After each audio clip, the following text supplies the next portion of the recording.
Hey folks, day 36.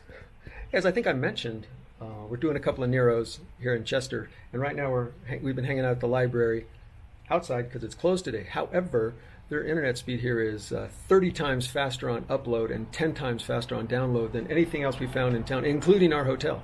So I've actually been able to do in the last 30 minutes what I haven't been able to do in the last 24 hours. So hey, there are videos headed your way. Hope you'll enjoy them. And we're gonna mosey out here slowly, get some lunch, let the heat of the day pass, and then we're gonna do a short Nero, about a 3.5 mile hike back to a water source on our way towards Lassen. Anyway, stay tuned. We'll see what we see along the way. But hey, if you're in Chester, go to the library if you need internet connection. It is definitely worth the time.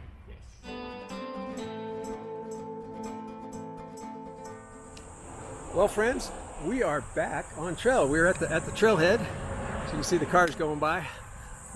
We hadn't expected to get here this early, but while we were having lunch and eating our shakes and having our veggie sandwiches, a gentleman walked up from another table, asked if we were hiking the PCT. We said yes. He says, well, do you need a ride to the trailhead? And of course, we're no fools. Rather than standing in the hot sun, it's 91 degrees in town, trying to hitch for a ride. Gentleman offers us a ride in an air-conditioned vehicle to get to a trailhead. We're all about that. So we're back here at the trailhead. We're just going to walk nice and slow. We're only going to still do a Nero, only do about 3.5 miles today up to a water source, and then we'll be good. Well, so come along. We'll see what we see on this section of trail.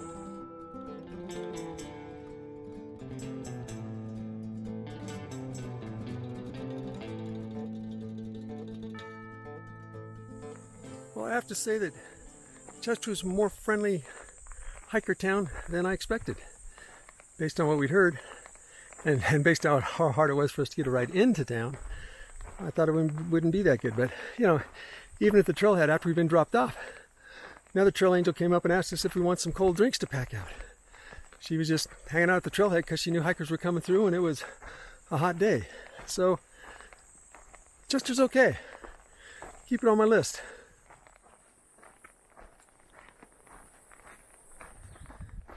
We did some gear swaps while we were in Chester. I'm back in my favorite Injinji toe socks. Although I'm going to bring the Darn Toughs with me for right now, just in case I punch holes through these as fast as I did those other ones. But I'm optimistic they'll last better. And Top Rock back there, he swapped out his ground pad for the wider, longer one. So he added a couple of ounces or so, I don't know, 2-3 ounces, to get a little more comfort. You can tell we're definitely getting into the comfort range now. Since we got rid of those bare canisters, which were such a pain, we've added on, you know, the chair, bigger ground pad. I'm still carrying a footprint that I really don't need for my tent, but it's a nice convenience. It's great to have at lunch. Still got a sit pad. I mean, we're living a luxurious life out here right now, sleeping on the ground in the forest. Anyway, I think those are the key. Any other gear swaps? Gear swaps. We did the ground pad and my socks. Anything else? I left behind some sacks, so I traded, you know, things like the clothing bag and stuff like that. But that's not really a swap so much; it's just got rid of. Okay, so as part of the process of swapping out gear, he's reduced some of the bags he had with him. So maybe he didn't add as much as I thought he might have. Anyway, that's it for now. See you down the trail.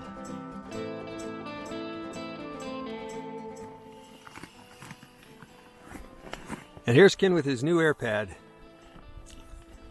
It will be very comfortable, but it is a little bigger. It runs the whole length of the tent, and it's a little wider, as he expected. Any comments, Top Rock? Not yet. I haven't used it, but it is a little bigger. But it fits. It does fit. I wasn't sure. All right, we'll have to find out in the morning how well it worked. So it's from stem to stern. Stem to stern, yeah. Yeah. And nice and wide. Yeah. My elbows are off the ground. There you go. That's pretty nice. Well, folks, day's coming to a close.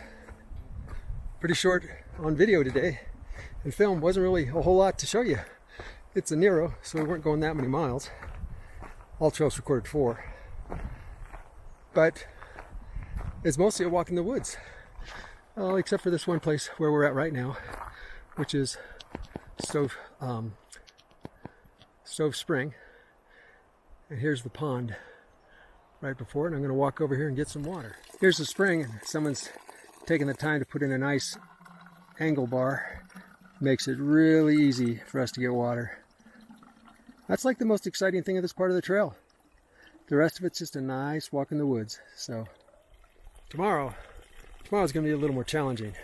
We have at least 2,500 feet of climbing up and 2,500 feet of going down, and we'll do over 15 miles. We're going to try and get to Warner Valley Camp, which is inside Lassen Park. We want to get there because they have bear boxes, and bear canisters or bear boxes are required for all food storage inside the park. So we either get there and camp for the night, or we need to walk the entire park, which from here would be, I don't know, 25 miles. 5 miles to get there and another 20 miles across the park. More than we want to go. Regardless, that's the plan for tomorrow, so come along. It's going to be a hot day, so we're going to get up early, so be ready.